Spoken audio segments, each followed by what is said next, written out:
Campement romain, atelier de fouilles, visite guidée, ouverture des musées ce samedi et dimanche à Luxeuil-les-Bains.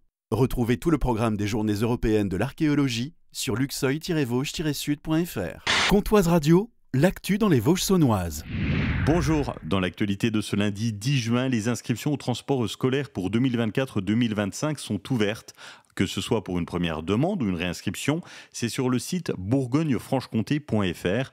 Il est conseillé de s'inscrire avant le 12 juillet pour un meilleur traitement du dossier. Les élèves circulant sur le réseau Mobigo doivent conserver leur carte qu'ils pourront réutiliser après réactivation. 2206 km, c'est la distance qui sépare Melisée de Saint-Jacques-de-Compostelle. C'est le chemin que parcourt à pied Hervé Olivier, 57 ans. Il est bien équipé avec tente et réserve d'eau. Il est parti samedi depuis Melisée, arrivé à Villers-Sexel, ensuite à Filin. Olivier a pris la route pour deux raisons. Je le fais pour moi, mais je le fais aussi dans un esprit de partage.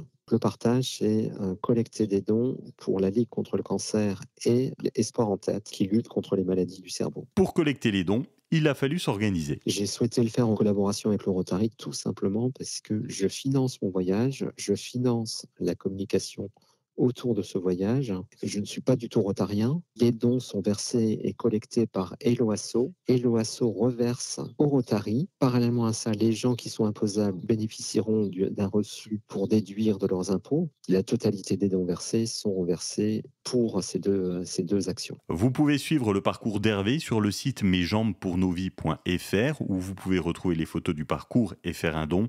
Départ d'aujourd'hui, depuis Filin, direction Fondrement, arrivé à Saint-Jacques-de-Compostelle vers le 9 septembre. Un blessé grave et un blessé léger, c'est le bilan d'un accident de la route. Il s'agit de deux adolescents, les deux sont hors de danger. L'accident s'est produit ce dimanche matin vers 8h30 sur la départementale 417 à hauteur de Saint-Loup. Un ado de 15 ans a emprunté la voiture de ses parents sans leur permission pour aller chercher un ami de 13 ans. Selon les témoins, l'accident aurait eu lieu à grande vitesse. Après avoir perdu le contrôle, la voiture a fini sur le toit. Le conducteur a été héliporté vers Besançon. Le passager conduit à l'hôpital de Vesoul. Les deux adolescents sont originaires de Saint-Loup-sur-Semouse. Luxeuil-les-Bains, Montvalo, rue Lamartine, Enedis termine des travaux de renouvellement sur les fils électriques en changeant 810 mètres de fils. Kevin Balmer est interlocuteur des collectivités locales chez Enedis. Nous avons investi sur le réseau au niveau de la rue Lamartine, donc d'abord pour améliorer la résilience du réseau. Donc le fait de passer de fil nu à un réseau torsadé isolé permet d'être plus résilient aux aléas climatiques et d'améliorer la qualité de fourniture pour les riverains. Moins de fils électriques et plus de résistance pour le confort des habitants. Coût des travaux, 60 000 €. Vesoul célèbre les 200 ans de la naissance de son peintre, Jean-Léon Gérôme. Pour lui rendre hommage, une nouvelle fresque représentant l'un de ses célèbres tableaux, Polis Verso, qui représente la fin d'un combat de gladiateurs dans une arène.